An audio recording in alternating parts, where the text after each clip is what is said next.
TV27 news ముందుగా headlines.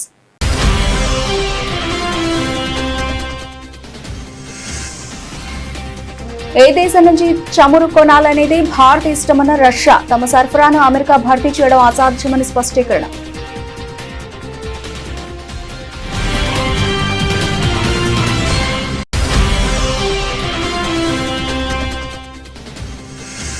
కులశేఖరపట్నం launch pad నుండి మొదటి రాకెట్ మార్చి 2027 నాటికి ప్రయోగించబడుతుంది స్పష్టం చేసిన ఇస్రో చైర్మన్ వి నారాయణన్.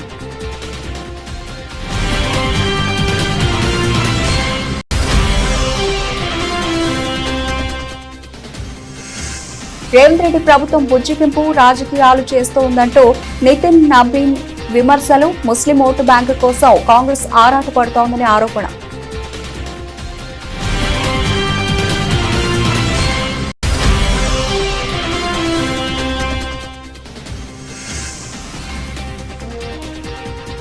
తెలంగాణ మున్సిపల్ ఎన్నికల్లో కాంగ్రెస్ పార్టీకి ఎదురు లేదు. ధీమా వ్యక్తం చేసిన ముఖ్యమంత్రి రేవంత్ రెడ్డి.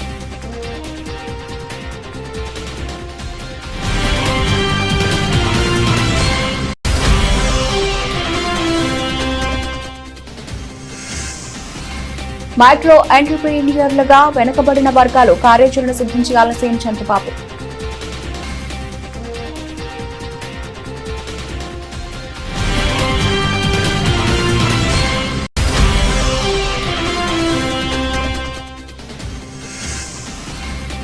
దేశ సినీ పరిశ్రమకు హైదరాబాద్ ను కేంద్రంగా మారుస్తాం స్పష్టం చేసిన డిప్యూటీ సీఎం భట్టి.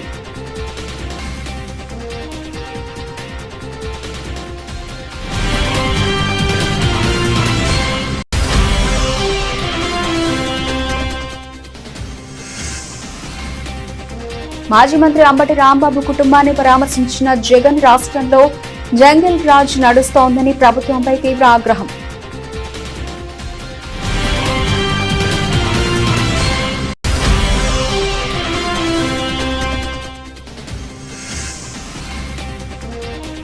రేవంత్ రెడ్డిపై మాజీ మంత్రి కేటీఆర్ సంచలన ఆరోపణలు.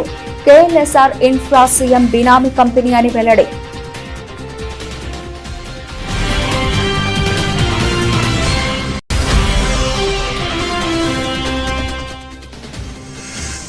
ఏపీలో తమ నేతలపై దాడులంటూ ఎన్హెచ్ఆర్సీకి వైసీపీ ఫిర్యాదు. మాజీ మంత్రుల ఇళ్లపై దాడులు, దళిత కార్యకర్త హత్యపై విచారణకు విజ్ఞప్తి.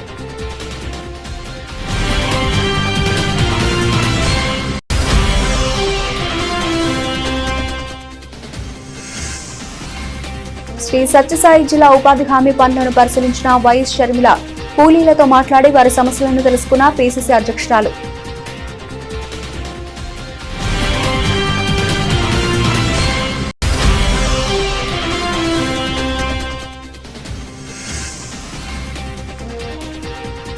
అండర్-19 వరల్డ్ కప్ ఫైనల్కు దూసుకెళ్లిన టీమిండియా. ఇంగ్లాండ్తో అమీతుమీ సై.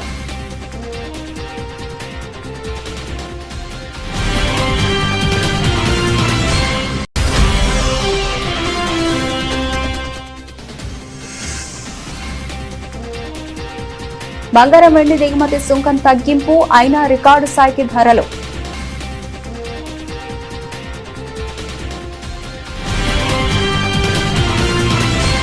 భారత్ రష్యా నుంచి చమురు కొనుగోలు నిలిపివేసి అమెరికా నుంచి కొనుగోలు చేసేందుకు ప్రధాని మోదీ అంగీకరించారన్న డొనాల్డ్ ట్రంప్ ప్రకటన అంతర్జాతీయంగా పెను సంచలనం సృష్టించింది.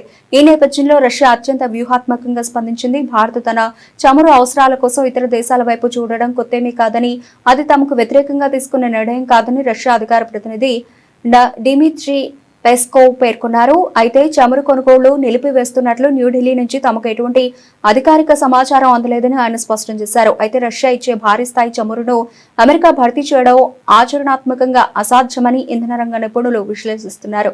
భారత్ ప్రస్తుతం రష్యా నుంచి రోజుకు 15 నుంచి 20 లక్షల బ్యారెళ్ల చమురును దిగుమతి చేసుకుంటోంది. అమెరికా సరఫరా చేసే తేలికపాటి చమురు భారతీయ రిఫైనరీలకు సరిపోదని, రష్యా ఇచ్చే యూరల్స్ గ్రేడ్ చమురుకు అది ప్రత్యామ్నాయం కాలేదని నిపుణులు గుర్తు చేస్తున్నారు. Претензии президента США на право указывать независимым государствам, с кем им торговать, они не новы. Также хорошо известна позиция Индии, которая неоднократно высказывалась руководством этой страны, руководителями Индии и в контактах с российскими коллегами и публично. А именно в вопросах внешнеэкономического сотрудничества Нью-Дели руководствует исключительно национальными интересами, принимая суверенные решения, исходящие из коммерческой целесообразности. У нас нет оснований полагать, что индийские друзья пересмотрели свой подход, по-прежнему убеждены, что закупка Индии российских углеводородов выгодна обеим странам и содействует поддержанию стабильности на международном энергетическом рынке. Мы готовы продолжать тесную кооперацию в этой области с нашими партнерами в Индии. కులశేఖర పట్టణం లాంచ్ ప్యాడ్ నుంచి మొదటి రాకెట్ మార్చి 2027 నాటికి ప్రయోగింపబడుతుందని ఇస్రో చైర్మన్ వి నారాయణన్ తెలిపారు. ఈ సందర్భంగా ఇస్రో చైర్మన్ వి నారాయణన్ మీడియాతో మాట్లాడుతూ తాము చంద్రయాన్ 4 మరియు 5 పై కూడా పనిచేస్తున్నామని వెల్లడించారు. ரொம்ப நல்ல சிறப்பாக நடந்துட்டு இருக்கு. நம்ம மார்ச் 27க்கு முன்னாடி 2027க்கு முன்னாடி அங்கிருந்து முதல் ராக்கெட் ஏவப்படும். இப்போ நம்ம நிலவுக்கு மனிதன் அனுப்புற ப்ராஜெக்ட் பண்ணிட்டு இருக்கோம். இதே அந்த மனிதர் எங்கேருந்து செலக்ட் பண்ணப்படுவார், என்ன மாதிரியான முன்னேற்பாடுகள் போயிட்டு இருக்கு? இல்லை, அதுக்கு அந்த ப்ராஜெக்ட் இப்போ ஸ்டடி பண்ணிட்டு இருக்கிறோம். அது 2040 பாரத பிரதமர் நரேந்திர மோடிஜி அனுப்பணும்னு சொல்லியிருக்கிறாங்க. அதுக்குள்ள ஸ்டடீஸ் எல்லாம் நடந்துட்டு இருக்கு. ப்ராஜெக்ட் அப்ரூவலுக்கு இனிமே தான் போகணும். இந்தியாவிலிருந்து அடுத்த ஏவ இருக்கக்கூடிய ராக்கெட் பற்றி சொல்ல முடியும்? இல்லை, இந்த வருஷம் நிறைய ராக்கெட்டுகள் நாங்கள் பிளான் பண்ணுறோம். GSLV, PSLV, Mark 3 நிறைய ராக்கெட் பிளான் பண்ணுறோம். அப்புறம் இந்த ககன்யான் ப்ரோக்ராமுக்குள்ளே ஆள் இல்லாத அனுப்பக்கூடிய ராக்கெட்டும் இந்த வருஷம் பிளான் பண்ணுறோம்.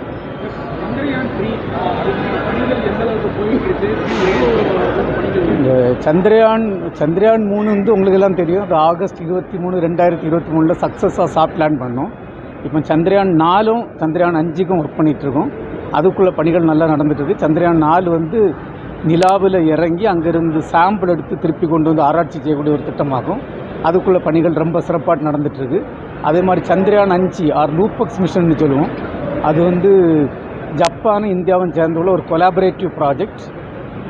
அதுக்குள்ள பணிகளும் ரொம்ப நல்லா நடந்துட்டுருக்கு. இப்போ சந்திரயான் 3 பார்த்திங்கன்னா 1700 கிலோகிராம் இடை உள்ள ஒரு லேண்டர் போய் லேண்ட் ஆச்சு. இங்கே 6500 கிலோகிராம் இடை உள்ள லேண்டர் போய் லேண்ட் ஆகும்.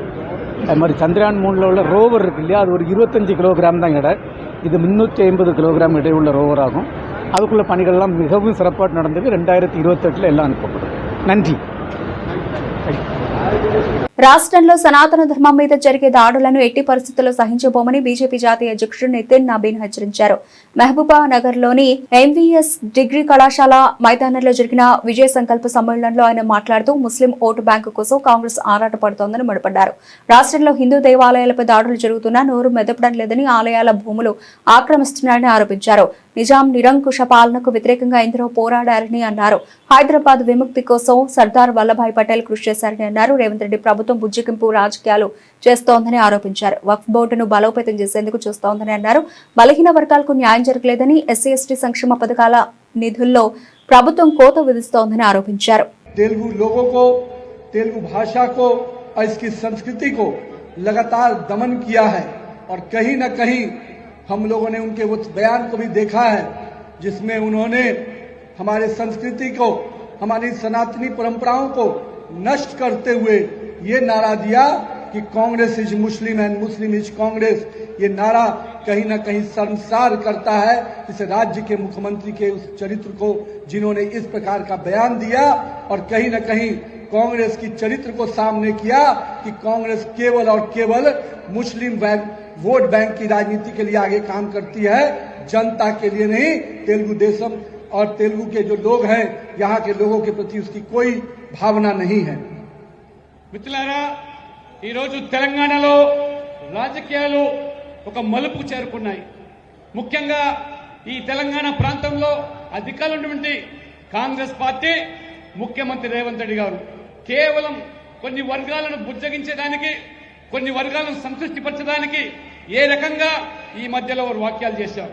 కాంగ్రెస్ అంటే ముస్లిమ్స్ అంటే కాంగ్రెస్ అనేటువంటి మరి వాదాన్ని వారు వినిపిస్తున్నారంటే రేవంత్ రెడ్డి ప్రభుత్వం ఏ రకంగా ఇవాళ దిగజారిందో, తెలంగాణ సంస్కృతిని, తెలుగు ప్రజల యొక్క సాంప్రదాయాలను పూర్తిగా విస్మరించి ముఖ్యంగా ఈ సనాతన ధర్మీయుల యొక్క మనోభావాలను గాయపరిచే విధంగా కేవలం ఒక వర్గాన్ని, ముఖ్యంగా మరి మైనారిటీ వర్గాలను ఈరోజు సంతృప్తిపరచడానికి ఏ రకమైన చర్యలు తీసుకుంటున్నారో తెలంగాణ ప్రజలు ఒకసారి ఆలోచన చేయాల్సిందిగా నేను కోరుతా ఉన్నాను. हमारे भाइयों, हम सबको अगर हम ये बात कह रहे हैं तो इसके पीछे का तर्क भी है. आप देखेंगे यहाँ की सरकार का बजट जो SC తెలంగాణ మున్సిపల్ ఎన్నికల్లో కాంగ్రెస్ పార్టీకి ఎదురు లేదని ముఖ్యమంత్రి రేవంత్ రెడ్డి స్పష్టం చేశారు. మహిళా శక్తి ఎదుట ఎవరూ నిలవలేరన్నారు. అన్ని వర్గాల కోసం కాంగ్రెస్ పార్టీ పనిచేస్తోందని ఆయన పేర్కొన్నారు. మున్సిపల్ ఎన్నికల ప్రచారంలో భాగంగా మిర్యాలగూడలో ఏర్పాటు చేసిన భారీ బహిరంగ సభలో సీఎం రేవంత్ రెడ్డి మాట్లాడారు. మున్సిపల్ ఎన్నికల్లో కాంగ్రెస్ పార్టీకి పట్టం కట్టాలని సందర్భంగా ప్రజలు కోరారు. తమ ప్రభుత్వం లక్షలాది మందికి కొత్త రేషన్ కార్డులు మంజూరు చేసిందని గుర్తు చేశారు. 3.15 కోట్ల మందికి సన్నబియ్యం ఇస్తున్నామని చెప్పారు. ఆడబిడ్డలను ఎవరన్నా ఆర్టీసీలో ఒక్క పైసా అడుగుతున్నారా? అక్క, ఎవరైనా ఎక్కడైనా బస్ ఎక్కితే ఒక్క రూపాయి అయినా టికెట్ రూపంలో మిమ్మల్ని అడిగినా మీరు ఒక్కసారి ఆలోచన చెయ్యండి. ఇవాళ కోట్లాది మంది ఆడబిడ్డలు ఎక్కడికి వెళ్ళినా, అమ్మగారింటికి వెళ్ళినా, అమ్మవారి ఆలయాన్ని దర్శించుకోవడానికి వెళ్ళినా, రాష్ట్రం నలుమూలల ఇవాళ ఆడబిడ్డలకు ఆర్టీసీలో ఉచిత ప్రయాణం మన ప్రభుత్వం ఇచ్చిన మాట వాస్తవం కాదా? ఇవాళ మా ఆడబిడ్డలకు ఒకటే మాట చెప్తున్నా, ఆర్టీసీలో టికెట్ లేని ప్రయాణం చేసిన వాళ్ళందరూ కాంగ్రెస్ పార్టీకి ఓటేస్తే బీజేపీకి బీఆర్ఎస్కి డిపాజిట్లు కూడా రావు. ఇవాళ కాంగ్రెస్ వాళ్ళకే కాదు, బీఆర్ఎస్ వాళ్ళకు మిర్యాలగూడ మున్సిపాలిటీలో పోటీ చేస్తున్న బీఆర్ఎస్ బీఫామ్ మీద పోటీ చేసిన ఆడబిడ్డలకు కూడా మనం ఆర్టీసీలో ఉచితంగా బస్సు ప్రయాణం ఇచ్చినాం. మీరు బీఆర్ఎస్ పార్టీ వాళ్ళు కాబట్టి మీకు బస్సులో ప్రయాణం ఇయ్యలేదని ఎప్పుడు మనం మాట్లాడలే. గతంలో వాళ్ళు ఉన్నప్పుడు బీఆర్ఎస్లు ఉన్నోనికే సంక్షేమ పథకాలు ఇస్తామన్నారు. ఇవాళ ఏ పార్టీలైనా ఉండని బీఆర్ఎస్ నాయకుల ఇండ్లకు 200 యూనిట్లు ఉచిత కరెంట్ ఇవ్వలేదా? ఇవాళ బీఆర్ఎస్ నాయకులకు రేషన్ కార్డులు ఉత్తమ్ కుమార్ రెడ్డి గారు ఇవ్వలేదా? ఇవాళ బీఆర్ఎస్ నాయకులకు సన్న బియ్యం వాళ్ళ ఇంటికి ఇస్తలేమా? ఇవాళ బీఆర్ఎస్ మహిళలకు, ఆడబిడ్డలకు ఆర్టీసీలో ఉచిత బస్సు ప్రయాణం మనం ఇస్తలేమా? ఇవాళ మనం వివక్ష ఎక్కడో చూపియలే. సంక్షేమం అంటే రాష్ట్రంలో ఉండే 4 కోట్ల ప్రజలకు అందుబాటులోకి తేవాలని ఇవాళ ప్రతి సంక్షేమ పథకాన్ని ఆడబిడ్డలకు, తెలంగాణ బలహీన వర్గాలకి ఇవాళ అందుబాటులో ఇచ్చినాం. వెనుకబడిన వర్గాలను కేవలం సంక్షేమ లబ్ధిదారులుగా పరిమితం చేయకుండా వారిని సూక్ష్మ పారిశ్రామికవేత్తలుగా, MSMEలుగా తీర్చిదిద్దడమే లక్ష్యమని ముఖ్యమంత్రి చంద్రబాబు స్పష్టం చేశారు. ఇందుకు అనుగుణంగా పటిష్టమైన కార్యాచరణ రూపొందించాలని అధికారులను ఆదేశించారు. సచివాలయంలో బీసీ సంక్షేమ శాఖపై ఆయన ఉన్నత స్థాయి సమీక్ష నిర్వహించారు. కుల వృత్తుల వారికి ఆధునిక సాంకేతికతను అందించే లక్ష్యంతో ఆదరణ 3 పథకం ద్వారా ఆధునిక పనిముట్లను పంపిణీ చేసేందుకు వెంటనే చర్యలు చేపట్టాలని ముఖ్యమంత్రి సూచించారు. విద్యారంగంలో బీసీ విద్యార్థులకు అత్యుత్తమ మౌలిక వసతులు కల్పించడంపై సమీక్షలో ప్రధానంగా చర్చించారు. రాష్ట్రంలో 60 కోట్ల సాస్కీ నిధులతో కొత్తగా బీసీ రెసిడెన్షియల్ పాఠశాలలు, హాస్టళ్ల నిర్మాణాన్ని చేపట్టాలని సీఎం ఆదేశించారు. ఇప్పటికే ఉన్న 814 బీసీ సంక్షేమ హాస్టళ్లలో విద్యార్థులకు సురక్షితమైన తాగునీరు అందించేందుకు 17 కోట్ల రూపాయల వ్యయంతో మార్చిలోగా RO ప్లాంట్లను ఏర్పాటు చేస్తామని అధికారులు ముఖ్యమంత్రికి వివరించారు. హాస్టళ్లలో పారిశుధ్యం, విద్యార్థులకు అందించే ఆహారం నాణ్యత విషయంలో ఏమాత్రం రాజీ పడొద్దని అత్యుత్తమ ప్రమాణాలు పాటించాలని చంద్రబాబు స్పష్టం చేశారు. దేశవ్యాప్తంగా ఉన్న సినీ పరిశ్రమకు హైదరాబాద్ ను ప్రధాన కేంద్రంగా తీర్చిదిద్దడమే తమ ప్రభుత్వ లక్ష్యమని డిప్యూటీ సీఎం భట్టి విక్రమార్క అమల్లో స్పష్టం చేశారు. సీఎం రేవంత్ రెడ్డి నాయకత్వంలోని ప్రజాప్రభుత్వం తెలుగు సినీ పరిశ్రమకు అత్యంత ప్రాధాన్యత ఇస్తుందని ఆయన తెలిపారు. ముంబై, చెన్నై, కోల్కతా వంటి నగరాల్లో సినీ పరిశ్రమ విస్తరణకు అవకాశాలు పరిమితంగా ఉన్నాయని, కానీ అన్ని భాషల పరిశ్రమలు హైదరాబాద్ లో అభివృద్ధి చెందడానికి అనేక సానుకూల అంశాలు ఉన్నాయని భట్టి విశ్లేషించారు. సకల భాషల చిత్ర పరిశ్రమలు హైదరాబాద్ కు తరలివస్తే రాష్ట్ర యువతకు, టెక్నీషియన్లకు, రచయితలకు, దర్శకులకు భారీగా ఉపాధి అవకాశాలు లభిస్తాయని ఆశాభావం వ్యక్తం చేశారు. ప్రపంచ సినీ మార్కెట్ కు హైదరాబాద్ కేంద్రంగా మారనుందని, ఇందుకు సంబంధించిన బ్లూ ప్రింట్ ను ప్రభుత్వం సిద్ధం చేస్తోందని వెల్లడించారు. గుంటూరులో మాజీ మంత్రి అంబటి రాంబాబు కుటుంబాన్ని వైసీపీ అధినేత, మాజీ ముఖ్యమంత్రి జగన్ పరామర్శించారు. ఈ సందర్భంగా ఆయన కూటమి ప్రభుత్వంపై తీవ్ర స్థాయిలో విరుచుకుపడ్డారు. రాష్ట్రంలో ప్రజాస్వామ్యం ఖూనీ అయిపోయిందని, జంగిల్ రాజ్ నడుస్తోందని జగన్ తీవ్రంగా విమర్శించారు. దాడులు చేసిన వారిని వదిలేసి బాధితులపైనే కేసులు పెడుతున్నారని ఆగ్రహం వ్యక్తం చేశారు. గుంటూరు పర్యటనలో భాగంగా ఇటీవల దాడికి గురైన అంబటి నివాసానికి వెళ్లిన జగన్ ధ్వంసమైన ఇంటిని, వాహనాలను పరిశీలించారు. గుడి నుంచి వస్తున్న అంబటిపై టీడీపీ కార్యకర్తలు కర్రలు, రాళ్లతో దాడి చేశారని, పోలీసుల సమక్షంలోనే కార్లను పగలగొట్టారని ఆరోపించారు. బాధితుడైన అంబటిని అరెస్టు చేసి దాడి చేసిన వారికి స్టేషన్ బెయిల్ ఇవ్వడం దారుణమని అన్నారు. తప్పుడు కేసులో ఇల్లీగల్గా ఆయన్ని అరెస్ట్ చేయడమే కాకుండా స్టేషన్లో ఈ నల్లపాడు సిఐ వంశీ అట, పట్టాభిపురం సిఐ ఇంకొకడు వెంకటేశ్వర్లు అంట, వీళ్ళు అంబటి రాంబాబును ఫిజికల్గా కొట్టడం జరిగింది. ఫిజికల్గా ఒక మంత్రిని కొట్టడం, అబ్యూస్ చేయడం. నిజంగా ఏం ప్రజాస్వామ్యంలో ఉన్నామా లేదా అని ఆలోచన చేయమని అడుగుతా ఉన్నా నేను. ఎల్లకాలం ఈ ప్రభుత్వం ఉండదు. దాదాపుగా 200 మంది సిఐలు, ఎస్ఐలు, డిఎస్పీలు ఇటువంటి వాళ్ళు విఆర్లో ఉన్నారు. మీ ప్రభుత్వంలో మీరు వీళ్ళందరినీ కూడా పక్కన పెట్టిన పరిస్థితిలో వాళ్ళంతా ఉన్నారు. కేవలం మీకు సంబంధించిన వాళ్ళని కొంతమందిని మాత్రమే సిఐలుగా వేసుకున్నారు, కొంతమందిని మాత్రమే మీకు సంబంధించిన వాళ్ళని డిఎస్పీలను వేసుకున్నారు, డిఐజీలను మీ వాళ్ళని వేసుకున్నారు. ఎస్పీలు గత్యంతరం లేక మీకు ఊడిగం కాస్తా ఉన్నారు. బీహార్లో ఏం జరుగుతా ఉందో నాకు తెలియదు, కానీ ఇక్కడ జంగల్ రాజును మీరు సృష్టించి నడిపిస్తా ఉన్నారు అని నేను అందరికీ కూడా ఒకటే చెప్తా ఉన్నా. ఎల్లకాలం ఇదే మాదిరిగానే జరగదు. 2 ఏళ్ళు కన్ను మూసుకుంటే అయిపోయింది, మరో 3 ఏళ్ళు కూడా కన్ను మూసుకుని కన్ను తెరిచేసరికి మరో 3 ఏళ్ళు కూడా అయిపోతుంది. ఆ తర్వాత వచ్చేది మాత్రం మా ప్రభుత్వం అని చెప్పి కూడా ప్రతి ఒక్కరికి కూడా ఈ సందర్భంగా కూడా చెప్తా ఉన్నా.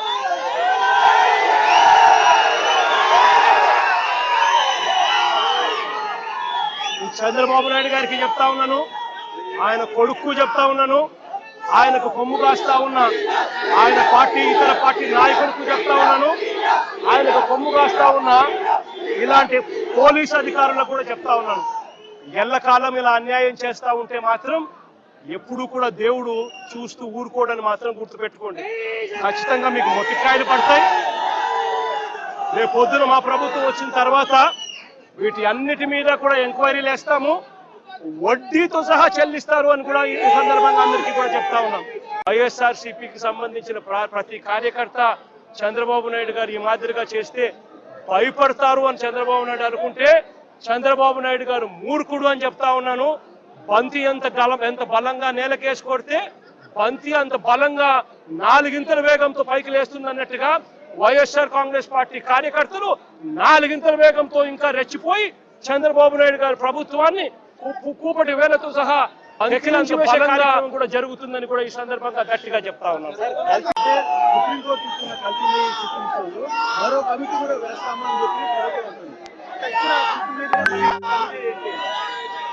చంద్రబాబు నాయుడు గారు అనే వ్యక్తి ఎలాంటి దుర్మార్గుడు, ఎలాంటి రాక్షసుడు అని అంటే, తాను అబద్ధం చెప్పాడు అని, మోసం చేశాడు అని ప్రజలకంతా తెలిసిపోయింది. సిబిఐ స్వయంగా ఛార్జ్ షీట్ లో వాళ్ళు సిబిఐ వేసిన ఛార్జ్ షీటే అది చెప్తుంది. ఎటువంటి ఛార్జ్ షీట్ లో వీళ్ళు ఎవరి పేర్లు పెట్టకపోవడము, ఎవరిని అరెస్ట్ చేయకపోవడము, అదే మాదిరిగానే ఎన్డీడీబీ రిపోర్ట్లు, ఎన్డీఆర్ఐ రిపోర్ట్లు కూడా చంద్రబాబు నాయుడు గారు అనే వ్యక్తి చెప్పింది తప్పుడు ప్రచారము, తప్పులు అని చెప్పి కూడా ఏకంగా రిపోర్ట్లు కూడా వాళ్ళు ఇచ్చి ఆ రిపోర్ట్లు కూడా ఏకంగా సిబిఐ ఛార్జ్ షీట్ లో కూడా పెట్టిన నేపథ్యంలో చంద్రబాబు నాయుడు గారు చేసిన తప్పులు రాష్ట్ర ప్రజలందరికీ కూడా తెలిసిపోయిన నేపథ్యంలో చంద్రబాబు నాయుడు గారు గోబెల్స్ ప్రచారంలో భాగంగా అబద్ధాలకు పదును పెడుతూ ఏకంగా ఇప్పుడు ఆయన ఇంకొక కమిటీ వేస్తారట.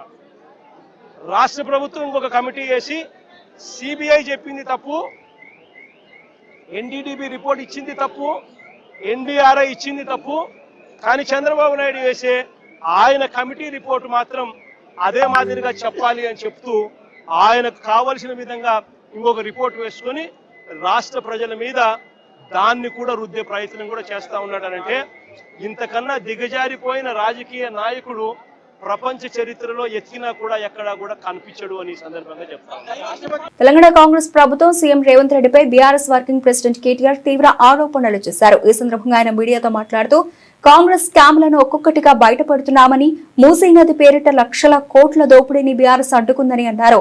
లగచర్లలో అల్లుడి కంపెనీ కోసం గిరిజనుల భూములు లాక్కోవాలని చూస్తే బీఆర్ఎస్ అడ్డుకుందని, హేల్డ్ పాలసీలో లక్షల కోట్ల కుంభకోణాన్ని బీఆర్ఎస్ బయటపెట్టిందని చెప్పారు. అలాగే సింగరేణి అవినీతిని తమ పార్టీ బయటపెట్టిందని కేటీఆర్ వెల్లడించారు. మరి గత వారం 10 రోజులుగా ముఖ్యంగా జనవరి 22, 23 తర్వాత వరుసగా ఏకబిగిన మొదలు హరీష్ రావు గారిని, తర్వాత నన్ను, ఆ తర్వాత రాజ్యసభ మాజీ సభ్యులు సంతోష్ గారిని, తర్వాత మా అధినాయకుడు కేసీఆర్ గారిని వరుసగా విచారణకు పిలిపిస్తే మాకు అప్పుడేదో అనుమానం వచ్చింది. ఇదేదో డైవర్షన్ గేమ్ బాగానే సీరియస్గానే ఆడుతున్నారు, ఎందుకు ఆడుతున్నారు, ఇంత హడావుడిగా ఎందుకు చేస్తున్నారు అని చెప్పి మాకు డౌట్ వచ్చింది. ఆ డౌట్ వచ్చిన తర్వాత మేము కూడా తవ్వడం మొదలుపెట్టాం. ఏది కవర్ చేయడానికి, ఎందుకోసం ఈ కవర్ డ్రైవ్లు, ఎక్స్ట్రా కవర్ డ్రైవ్లు అని జాగ్రత్తగా ఆలోచిస్తే దొరికింది మాకు ఒక పెద్ద ఫ్రాడు, ఒక పెద్ద ముఖ్యమంత్రి గారి బినామీ భాగోతం ఒకటి బయటపడ్డది. ఇది జనవరి 23 నాడు కేంద్ర ప్రభుత్వం అట్లాగే రాష్ట్ర ప్రభుత్వానికి సుప్రీంకోర్టు నోటీసులు ఇచ్చింది. KLSR అనే ఒక కంపెనీ, ఇన్ఫ్రాస్ట్రక్చర్ కంపెనీ, ఈ కంపెనీ ముఖ్యమంత్రి గారి బినామీ కంపెనీ. KLSR ఇన్ఫ్రా అనే కంపెనీ ముఖ్యమంత్రి గారి బినామీ కంపెనీ. నేనేదో ఊరికే అనట్లేదు, అది దానికి ఆధారాలతో సహా ఇప్పుడే మీకు చూపెడతాను. ఇప్పుడు నేను ఈ మాట చెప్పంగానే కొన్ని ఛానళ్ళు లైవ్ కట్ చేస్తాయి, అది కూడా నాకు తెలుసు, పర్వాలేదు. అయినప్పటికీ ఈ KLSR ఇన్ఫ్రా అనే కంపెనీ ఏదైతే ఉందో దాని భాగోతం బయటపడి సుప్రీంకోర్టు నోటీసులు ఇచ్చింది కేంద్ర ప్రభుత్వానికి, రాష్ట్ర ప్రభుత్వానికి. వెంటనే మరి ఈ దివాలా తీసిన కంపెనీ ఏదైతే ఉందో 6,000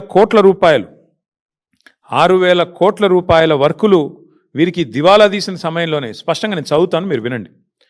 ఏం రాశారంటే, centre and Telangana get Supreme Court notice for KLSR Infratech insolvency fraud. The company allegedly secured government tenders worth approximately rupees 6,000 crore during the insolvency period without the authorization of interim resolution professional. IP professional ఇది లేకుండా, అనుమతి లేకుండా 6,000 కోట్ల టెండర్లు తెచ్చుకున్నారు వీళ్ళు. ఆంధ్రప్రదేశ్ లో తమ పార్టీ నేతల ఇళ్లపై జరిగిన దాడిలో ఒక దళిత కార్యకర్త హత్య ఘటనలపై వైసీపీ జాతీయ మానవ హక్కుల కమిషన్ ఆశ్రయించింది. రాష్ట్రంలో శాంతి భద్రతలు పూర్తిగా విఫలమయ్యాయని, మానవ హక్కుల ఉల్లంఘనలు జరుగుతున్నాయని ఆరోపిస్తూ సమగ్ర విచారణ జరపాలని కోరింది. ఢిల్లీలో వైసీపీ బృందం NHRC చైర్పర్సన్ జస్టిస్ వి రామసుబ్రమణియన్ను కలిసి ఫిర్యాదు అందజేసింది. మాజీ మంత్రులు అంబటి రాంబాబు, జోగి రమేష్ ఇళ్లపై జరిగిన దాడులతో పాటు దళిత కార్యకర్త హత్యకు సంబంధించిన వివరాలను కమిషన్ కు సమర్పించింది. టీడీపీ శ్రేణుల పథకం ప్రకారం ఈ దాడులకు పాల్పడ్డాయని, ప్రతిపక్ష నేతలను భౌతికంగా అంతమొందించే ప్రయత్నాలు చేశారని ఆరోపించారు. ఇందుకు సంబంధించిన వీడియోలు, ఫోటోలను ఆధారాలుగా అందజేశారు. సమావేశం అనంతరం వైసీపీ నేతలు మీడియాతో మాట్లాడారు.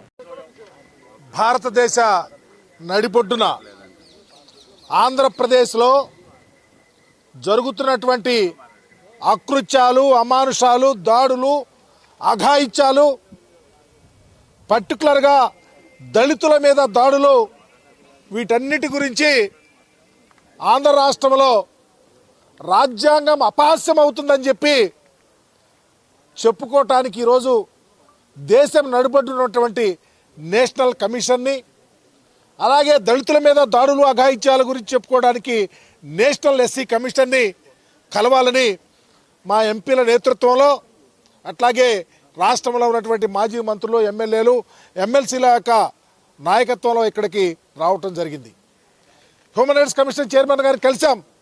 రాష్ట్రంలో జరుగుతున్నటువంటి దాడులు కానీ, హత్యలు కానీ, అమానుషాల గురించి చాలా విపులంగా, డీటెయిల్గా, ఈ మధ్య కాలంలో మా మాజీ మంత్రుల ఇళ్ల మీద జరిగిన దాడులు, పెట్రోల్ బాంబులు వేసి ఇళ్ళు తగలేసే కార్యక్రమాలు, వాళ్ళని చంపే కార్యక్రమాల గురించి కూడా చెప్పడం, దాని మీద కూడా ఎంక్వైరీ చేయడం జరిగింది. ఇది అయిపోయిన తర్వాత నేషనల్ SC కమిషన్ కలవబోతా ఉన్నాం. పర్టికులర్గా నేషనల్ SC కమిషన్ చైర్మన్ గారిని విన్నవించుకోవటం ఏంటంటే, ఆంధ్రప్రదేశ్లో అంబేద్కర్ గారు ఏది కోరుకున్నారో ఆ రాజ్యాంగం అపహాస్యం అవుతా ఉంది. దళితుల మీద దాడులు పెరిగిపోయినాయి. శ్రీకాకుళం జిల్లా దగ్గర నుంచి చిత్తూరు జిల్లా దాకా ప్రతి జిల్లాలోనూ దాడులు, వెలివేతలు, అమానుషాలు జరుగుతూ ఉన్నాయి. కాంగ్రెస్ ప్రభుత్వంలో 10 ఏళ్ల పాటు మహాత్మా గాంధీ జాతీయ గ్రామీణ ఉపాధి హామీ పథకం అద్భుతంగా అమలైందని PCC అధ్యక్షురాలు వైఎస్ షర్మిలారెడ్డి అన్నారు. కేంద్రంలో నరేంద్ర మోదీ ప్రభుత్వం ఏర్పడ్డాక ఈ పథకాన్ని భ్రష్టు పట్టించారని మండిపడ్డారు. శ్రీ సత్యసాయి జిల్లా బత్తలపల్లి మండలం రాఘవంపల్లి గ్రామ సమీపంలో జరుగుతున్న ఉపాధి హామీ పనులను ఆమె పరిశీలించారు. అనంతరం ఆమె కూలీలతో మాట్లాడి వారి సమస్యలను తెలుసుకున్నారు. కరువు పని మొదలుపెట్టింది రాజశేఖర్ రెడ్డి గారు, మన్మోహన్ సింగ్ గారు ప్రధానమంత్రి ఉండగా మొదలుపెట్టిన పథకం కరువు పని ఉపాధి హామీ పథకం. ఇన్ని సంవత్సరాలు ఉపాధి హామీ పథకం నడుస్తానే ఉంది. కానీ కాంగ్రెస్ అధికారంలో ఉంది మొదటి 10 ఏళ్లు బ్రహ్మాండంగా నడిచింది ఉపాధి హామీ పథకం. రాజశేఖర్ రెడ్డి గారు ముఖ్యమంత్రిగా ఉండగా ఉపాధి హామీ పథకానికి అయ్యా మాకు మధ్యవర్తుల ద్వారా డబ్బులు ఇప్పించకండి, మాకు నేరుగా డబ్బులేస్తే కట్టింగ్లు కమిషన్లు పోవు అని రాజశేఖర రెడ్డి గారి దగ్గరికి వెళ్లి అడిగితే ఒకేసారి 60 లక్షల అకౌంట్లు ఓపెన్ చేపించాడు రాజశేఖర రెడ్డి గారు. ఇది ఉపాధి హామీ కొత్తల్లో. అలాగే ఆడోళ్లు వెళ్లి అయ్యా మాకు కూడా సమానంగా వేతనం కావాలి, మాకు కూడా సమానంగా ఇయ్యాలి అంటే రాజశేఖర రెడ్డి గారు ఆ రోజుల్లో వెంటనే ఒప్పుకున్నారు. సమానంగా మగవారికి సమానంగా వేతనాలు ఇచ్చేవారు రాజశేఖర రెడ్డి గారు ముఖ్యమంత్రిగా ఉన్న రోజుల్లో. ఆ తర్వాత కాలంలో ఇప్పుడు గత 10-11 సంవత్సరాలుగా బీజేపీ పార్టీ అధికారంలో ఉంది. బీజేపీ పార్టీ అధికారంలోకి వచ్చినప్పటి నుండి ఉపాధి హామీకి గ్రహణం పట్టింది. ఈ పథకాన్ని ఎలాగైనా సరే నిర్వీర్యం చేయాలి అని బీజేపీ పార్టీ చూస్తుంది. ఎందుకంటే సంవత్సరానికి ఈ పథకానికి దేశమంతా 86,000 కోట్ల రూపాయలు ఖర్చు అవుతుంది. ఈ డబ్బంతా ఉపాధి హామీకి వివిధ రాష్ట్రాలకు కేంద్ర ప్రభుత్వం ఇస్తూ వచ్చింది. కానీ ఈ డబ్బు ఉపాధి హామీ పని చేస్తే పేదవాడి చేతుల్లోకి వెళ్లిపోతుంది తప్పితే బీజేపీ నాయకులకి గాని బీజేపీ బినామీలకు గాని ఈ డబ్బు పోదు. అందుకనే ఇది తగ్గించాలని చూస్తుంది బీజేపీ పార్టీ. అందుకే అదే పనిగా కుట్ర పన్ని మరి ఉపాధి హామీ పనిని నిర్వీర్యం చేయడానికే బీజేపీ పార్టీ పూనుకుంది. కాబట్టే ఇప్పుడు కేంద్ర ప్రభుత్వం మొత్తం డబ్బులు ఇవ్వదట. ఇది వరకు లాగా కేంద్ర ప్రభుత్వం ఇవ్వదట. ఇప్పటి నుంచి 60% కేంద్రం ఇస్తదంట, 40% రాష్ట్ర ప్రభుత్వమే పెట్టుకోవాలట. దీనికి ఒక కొత్త చట్టం తెచ్చారు. మహాత్మా గాంధీ జాతీయ గ్రామీణ ఉపాధి హామీ పథకాన్ని పేరు మార్చి విబి గ్రామ్ అని కొత్త చట్టాన్ని తీసుకొచ్చి దీంట్లో ఉపాధి హామీ పనికి అండర్-19 ప్రపంచ కప్లో భారత యువ జట్టు అదరగొట్టింది. రికార్డు స్థాయి చేజింగ్ తో ఫైనల్లోకి దూసుకెళ్లింది. హరారే స్పోర్ట్స్ క్లబ్ వేదికగా జరిగిన రెండో సెమీఫైనల్లో ఆఫ్ఘనిస్తాన్ పై 7 వికెట్ల తేడాతో ఘన విజయం సాధించింది. ఓపెనర్ ఆరోన్ జార్జ్ అద్భుతమైన సెంచరీతో చెలరేగగా విధ్వంసకర హాఫ్ సెంచరీలతో వైభవ్ సూర్యవంశీ, కెప్టెన్ ఆయుష్ మాత్రే జట్టు విజయంలో కీలక పాత్ర పోషించారు. ఫిబ్రవరి 6న ఇదే వేదికపై జరగనున్న ఫైనల్లో భారత్ ఇంగ్లాండ్తో తలపడనుంది. ఆఫ్ఘనిస్తాన్ నిర్దేశించిన 311 పరుగుల భారీ లక్ష్యాన్ని భారత్ కేవలం 41.1 ఓవర్లలో 3 వికెట్లు మాత్రమే కోల్పోయి ఛేదించింది. ఈ టోర్నీలో ఇప్పటి వరకు పెద్దగా రాణించని ఆరోన్ జార్జ్ కీలకమైన సెమీస్ లో బాధ్యతాయుతమైన ఇన్నింగ్స్ ఆడాడు. 104 బంతుల్లో 15 ఫోర్లు, 2 సిక్సర్లతో 115 పరుగులు చేసి జట్టు విజయాన్ని ఖాయం చేశాడు. మరో ఓపెనర్ వైభవ్ సూర్యవంశీ మెరుపు ఇన్నింగ్స్ తో శుభారంభం అందించాడు. అనంతరం కెప్టెన్ ఆయుష్ మాత్రే కూడా వేగంగా ఆడి స్కోర్ బోర్డ్ ను పరుగులు పెట్టించాడు. అంతకుముందు టాస్ గెలిచి బ్యాటింగ్ ఎంచుకున్న ఆఫ్ఘనిస్తాన్ 50 ఓవర్లలో 4 వికెట్ల నష్టానికి 310 పరుగుల భారీ స్కోరు సాధించింది. భారత బౌలర్లలో దీపేష్ దేవేంద్రన్, కనిష్క్ చౌహాన్ చెరో 2 వికెట్లు తీసినప్పటికీ మిగతా బౌలర్లు భారీగా పరుగులు సమర్పించుకున్నారు. ఈ విజయంతో భారత్ మొత్తం మీద 10వ అండర్-19 ప్రపంచ కప్ ఫైనల్ కు అర్హత సాధించగా వరుసగా 6వసారి తుది పోరుకు చేరడం విశేషం. దేశీయ మార్కెట్లో పసిడి, వెండి ధరలు సామాన్యుడికి అందనంత ఎత్తుకు ఎగబాకుతున్నాయి. అంతర్జాతీయ భౌగోళిక రాజకీయ ఉద్రిక్తతల ప్రభావంతో పసిడి ధరలు బుధవారం దేశ రాజధానిలో భారీగా పెరిగాయి. కేవలం ఒక్కరోజే 10 గ్రాముల బంగారంపై 7,400 రూపాయలు పెరగడం ఇన్వెస్టర్లను సైతం విస్మయానికి గురి చేస్తోంది. దీంతో 10 గ్రాముల బంగారం ధర రికార్డు స్థాయిలో 1,65,100 రూపాయలకు చేరుకుంది. ఇక వెండి కూడా అదే బాటలో పయనిస్తూ కిలోకి ఏకంగా 14,300 రూపాయలు పెరిగి 2,98,300 రూపాయల వద్ద ట్రేడ్ అవుతోంది. అమెరికా, ఇరాన్ మధ్య నెలకొన్న యుద్ధ వాతావరణం కారణంగా అంతర్జాతీయ మార్కెట్లో సురక్షిత పెట్టుబడిగా భావించే బంగారంపై ఇన్వెస్టర్లు మక్కువ చూపుతున్నారు. ఫలితంగా గ్లోబల్ మార్కెట్లో ఔన్స్ బంగారం ధర మళ్లీ $5,000 మార్కును దాటేసింది. మరోవైపు దేశీయంగా దిగుమతిదారులకు ఊరటనిస్తూ కేంద్ర ప్రభుత్వం ఒక కీలక నిర్ణయం తీసుకుంది. బంగారం, వెండి దిగుమతులకు ప్రామాణికంగా తీసుకునే నోషనల్ వాల్యూను తగ్గించింది. 10 గ్రాముల బంగారంపై ఈ విలువను $1,568 నుంచి $1,518, అలాగే కిలో వెండిపై $3,457 నుంచి $2,657 కుదిస్తూ ఉత్తర్వులు జారీ చేసింది. ఈ తగ్గింపు కేవలం బంగారం కడ్డీలు, నాణాలు, బిస్కెట్లకు మాత్రమే వర్తిస్తుందని, ఆభరణాల దిగుమతులకు కాదని స్పష్టం చేసింది. బులెటిన్ ముగించే ముందు హెడ్లైన్స్ మరోసారి.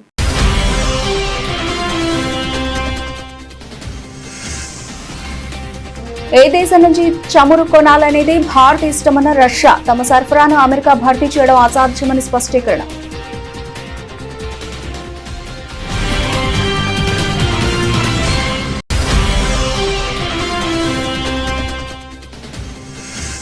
కులశేఖరపట్నం లాంచ్ ప్యాడ్ నుండి మొదటి రాకెట్ మార్చి 2027 నాటికి ప్రయోగించబడుతుంది.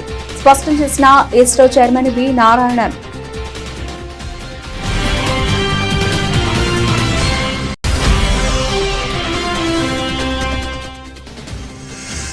రేవంత్ రెడ్డి ప్రభుత్వం బుజ్జిగింపు రాజకీయాలు చేస్తోందంటూ నితిన్ నబీన్ విమర్శలు. ముస్లిం ఓటు బ్యాంకు కోసం కాంగ్రెస్ ఆరాటపడుతోందని ఆరోపణ.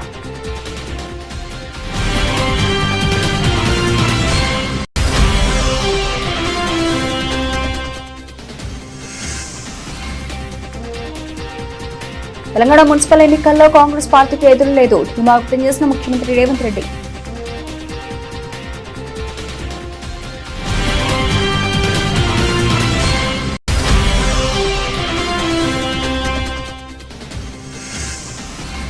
మైక్రో ఎంటర్ప్రీనియర్లుగా వెనుకబడిన వర్గాలు కార్యాచరణ సిద్ధించాలని సీఎం చంద్రబాబు.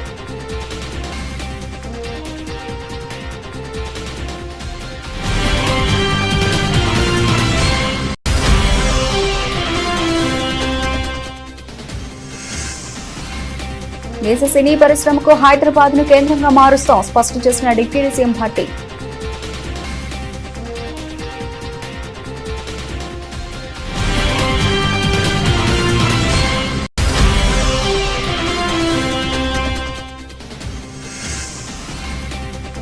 మాజీ మంత్రి అంబటి రాంబాబు కుటుంబాన్ని పరామర్శించిన జగన్. రాష్ట్రంలో జంగిల్ రాజ్ నడుస్తోందని ప్రభుత్వంపై తీవ్ర ఆగ్రహం.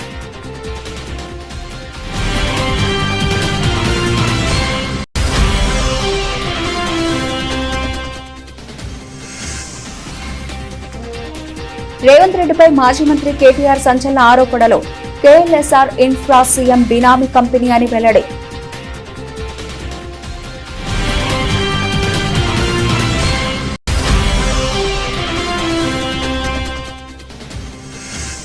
ఏపీలో తమ నేతలపై దాడులంటూ ఎన్హెచ్ఆర్సీకి వైసీపీ ఫిర్యాదు. మాజీ మంత్రుల ఇళ్లపై దాడులు, దళిత కార్యకర్త హత్యపై విచారణకు విజ్ఞప్తి.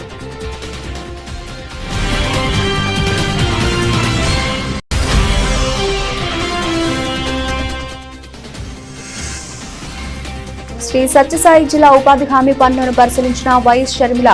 కూలీలతో మాట్లాడి వారి సమస్యలను తెలుసుకున్న పీసీసీ అధ్యక్షురాలు.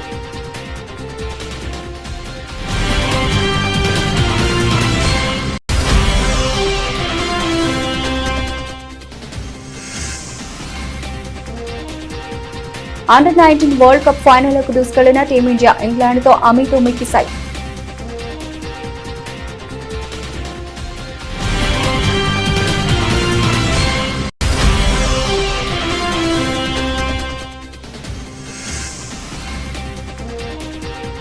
బంగారం వెండి దిగుమతి సుంకం తగ్గింపు అయినా రికార్డు స్థాయికి ధరలు.